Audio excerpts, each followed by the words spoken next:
Hi, my name is Stephen Lothrop, and this is my LabVIEW project for Engineering 267 at Oregon Institute of Technology.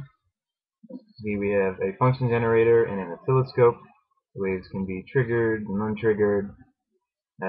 Different waveforms can be used, such as sine, triangle, sawtooth, square, and DC. Frequency can also be adjusted up to 20 kilohertz. Phase can be adjusted, as well as the amplitude and the DC offset of the wave.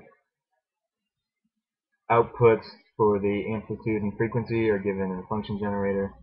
Also, the noise can be added in the form of Gaussian and uniform, and the amplitude of the noise can be adjusted from 0 to 1.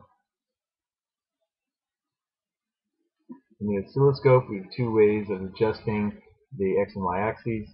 With these x and y scale controlled, and also with the knobs, both the volts per division and the time per division knobs. Now, so cursors, two cursors are available. They can be moved freely to take measurements, and it can also be reset back to 0 and turned off again. Also have a frequency graph, the wave, and up top we have the measurements, such as positive peak, the phase, negative peak, the peak-to-peak voltage, the amplitude of the wave, and the frequency. That's my LabVIEW project. Thanks for watching.